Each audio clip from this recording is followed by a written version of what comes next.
Good morning. This is the Reverend Dr. Paul Hasselbeck, and I am delighted to be back with you this morning. And in the near future, I am intending to be with you both live and virtually. So let's get going with today's talk.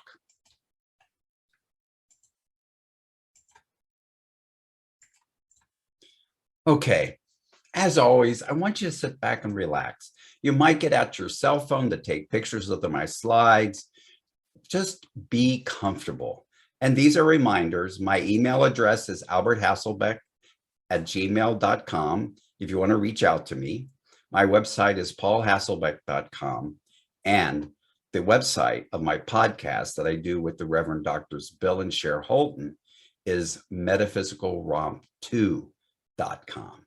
And yes, I'm back. And so today's topic is my inner critic. And I'm sure you might have noticed that you have an inner critic. And I'm going to share a little bit about mine today and what we can do about it. And my inner critic might also be known as the inner tyrant at times. So inner voices, they're pretty much normal for everyone. Now, there are pathological inner voices, but that's not the topic of this conversation. However, a lot of our inner voices are critics. It's called the inner critic.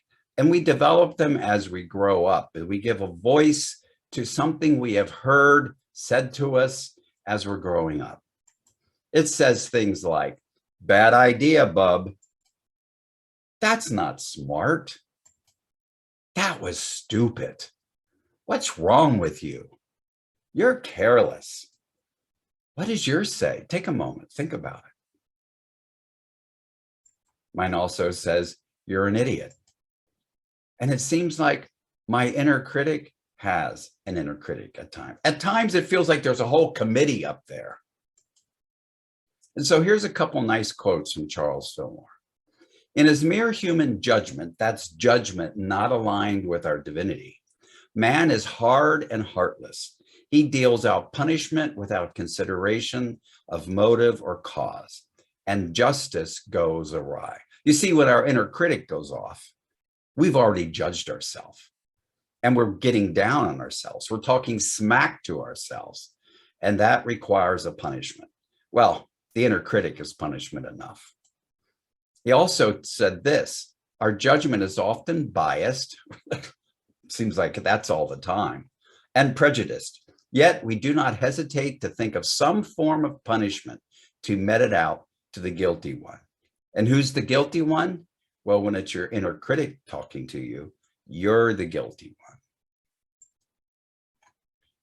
And I don't know if you knew this, but I knew this. This is what our society says: strong individuals should be stoic and silent toward their own suffering. I had an amazing event of that when I was a kid. I wasn't even in kindergarten yet. And I was playing outside and I was pushing one of my little trucks down the street, and I hit one of those pipes that stand up and fell and cut my head open. And I was bleeding and I was screaming. I was wailing. And my mother came and she scooped me up. And did she hold me in her arms and hug me and console me? No. I got the, "You should be strong. You shouldn't cry. Hasselbecks don't cry like this. Shut up." And you know what? That was the beginning of internalizing a critical voice.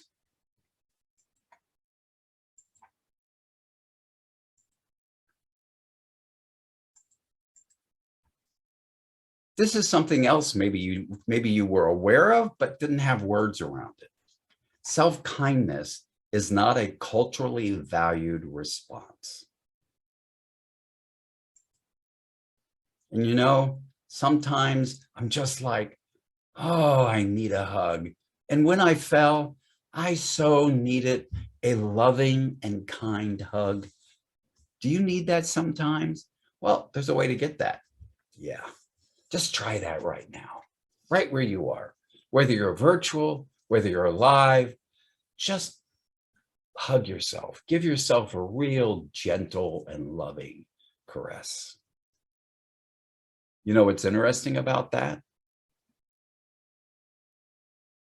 Your mind can't tell the difference, whether it's you loving you and hugging you or somebody else. The signals that go to the brain and through the rest of your body doesn't know the difference, whether someone else is hugging you or you're hugging you. And so we talk about affirmations a lot in Unity, don't we? But we don't really talk about defamations. What's defamations? Well, it's that smack talk that my inner critic says to me. I'm defaming myself as a human being and as the divine. And did you know this? This is recent information that I got. This is a book by Newberg. Words can change your brain. Now look, our founders, all New Thought founders, knew the importance of affirmations and not being negative speakers or thinkers. But this is information that they didn't have. The words we use, even ordinary words, are strong enough to change our brains. You see, our consciousness and our physical brains are almost like a unit. And they can affect the expression of genes that regulate stress levels. And did you know stress is a major problem today? And a lot of people go around with stress just below the clinical level. And it's just as damaging as obvious stress. And you know what contributes to it? Our words, the words we say to ourselves. And so I first began learning about this in Your Resonant Self by Sarah Payton. This is a book that was recommended to me, and I started listening it during the first weeks of the pandemic when I was going on walks to get some fresh air. I listen to a lot of books, and I hope you do too.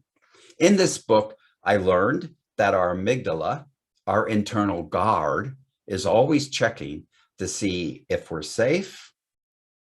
It's asking, am I safe? And do I matter? Am I safe? And do I matter? And what was wonderful in this book is that she begins talking about this and telling us that we really need to develop another inner voice. And this inner voice she called your resonant self. In Unity, we might call it our higher self. We might call it our better self. It's a kinder, gentler self. And then in this book by Kristen Neff, The Proven Power of Being Kind to Yourself, SelfCompassion, I began to learn more and more about self-compassion. And when I was listening to this book, it reminded me of Sarah's book on the resonant self. For the first time, I gave my attention to what that resonant voice, what that kind voice might sound like. You know, I realized I didn't even have a clue. I had not actually internalized an inner kind voice. And I set out to learn about that and to do it. And so let's hear more about this. So compassion. So if we're talking about self-compassion, what is compassion? It's a sympathetic consciousness of others' distress together with a desire to alleviate it. It's the feeling that arises when you are confronted with another's suffering and feel motivated to relieve that suffering. Now listen, when I first started studying things like Buddhism, I had an allergy to the word suffering. Not so today. I've learned that we suffer at multiple levels. It's kind of part of a human condition. We have to learn to recognize it and what to do about it. And self-compassion is a huge step in that direction. So self-compassion has three core components: being kind to ourselves, being gentle and understanding of ourselves rather than harshly critical and judgmental. When you do something wrong, be gentle with yourself, be understanding, and silence. Give no power and importance to that inner critic. The second one is recognition of our common humanity. Yes, we're wondrously unique, but there's commonality in our humanity. We all make mistakes. We all have errors. It's feeling connected with others in the experience of life rather than feeling isolated and alienated by our suffering. You see, when we suffer, usually we suffer in silence, and that alienates us, separates us from other human beings that could comfort us. And the third part of the three is mindfulness. We hold our experience in balanced awareness, the experience of doing something wrong and doing something that's erroneous and saying something that you shouldn't have said. We hold that experience in balanced awareness instead of in the awareness of our inner critic. Rather than ignoring our pain or exaggerating it, we recognize it. We don't cover it over with the pink frosting of quickly going to an affirmation. We recognize it, but we don't exaggerate it. And we begin to give ourselves self-compassion. And so we need to stop disparaging internal commentary. Now, look, you can't just stop it. First, you have to be able to recognize it. You have to have self-awareness of it. And we got to be aware when we're in self-judgment, when we're being judgmental. So we're going to use self-awareness to honestly listen to that inner voice and notice the messages we're giving to ourselves, because those messages are affecting our brain. It's rewiring our brain and our genetics. So that self-awareness is important. That self-awareness leads to self-knowledge, which must lead to some sort of action. Just knowing something isn't helpful. We must do something about it. And so what do we do about it? We be kind to ourselves. One of the cool things I was noticing when I was walking along those pathways, listening to that book, one day, these stones started to show up, beautifully painted, with little kind messages.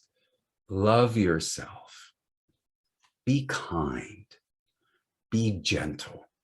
And from time to time, I would take one home, put it on my dining room table, and then on another walk, take it back and find another and bring it home as an external reminder of an inner process.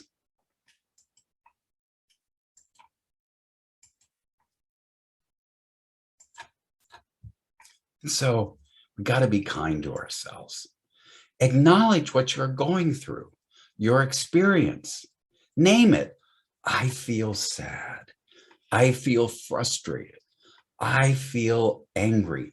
Not as a way to exaggerate it, but in a way to acknowledge what's going on. You see, self-compassion, any compassion, sort of begins with acknowledging what is before jumping to what might be or could be.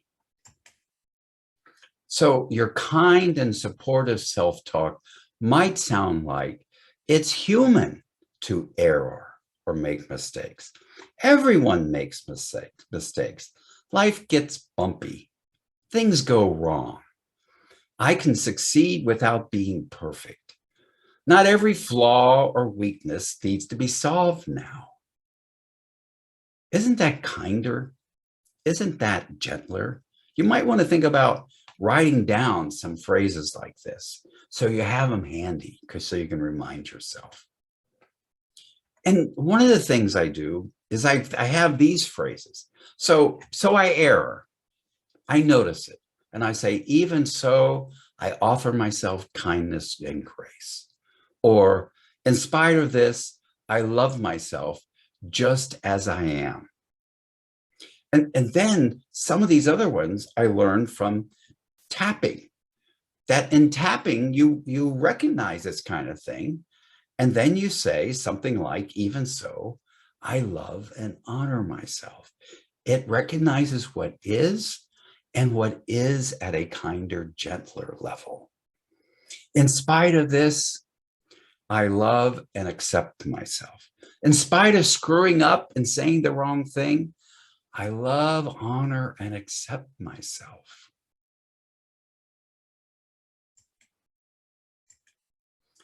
So we have to be understanding of our weaknesses, our eccentricities, our failures. And don't beat yourself up about it. Acknowledge them. And then be kind. You see, not only does our survival depend on fight or flight instinct, it's actually fight, flight, freeze, or please when the amygdala triggers itself. It also depends on the tend and befriend instinct. And it's just as hardwired. It's just as built in as that fight, flight, freeze, and please response. Our brains and bodies have the innate capacity to both give and receive care, and we can give it to ourselves. When we consistently give ourselves nurturance and understanding, we also come to feel worthy of care and acceptance. Who best to give care and acceptance to ourselves but ourselves? When we give ourselves empathy and support, we learn to trust that help is always at hand. You see, we don't have to wait for someone else to give us empathy and support because it's right at hand.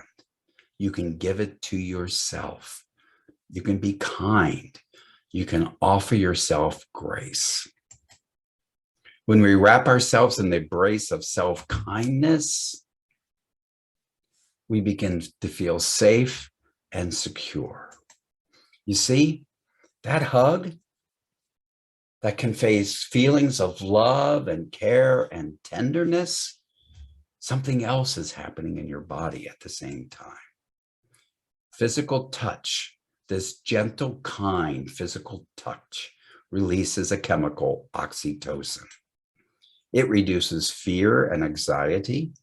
It can counteract increased blood pressure and cortisol associated with stress. Remember earlier, I said stress is a #1 problem in our country today, especially during this COVID epidemic. So when you do this, even when you do this, a gentle caress of your lip, and that calm and connect breathing I've talked about in the past, breathing into a count of 4, holding it to a count of 7, and breathing out to a count of 8. That releases oxytocin. And what does oxytocin do? It increases feelings of trust, calm, safety, and generosity. It increases a sense of connectedness, and it facilitates the ability to feel warmth and compassion for ourselves. When you hear that inner critical voice, hug yourself, be kind, and say, in spite of even this, I love, honor, and accept myself. After all, February is the month we celebrate love, and we got to be loving to ourselves. Instead of seeing ourselves as a problem to be fixed, self-kindness allows us to see ourselves as valuable human beings who are worthy of care and gentleness. You see, my inner critic might never go away, but I can sure decrease its voice. And I can use denials too. When I hear myself talking smack to myself, I can say, I give that no importance. And then say, I love, honor, and I love, honor, and accept myself in spite of even this. And you can do that too. As you go forth today, remember to be kind and loving to yourself. Offer yourself huge helpings of grace.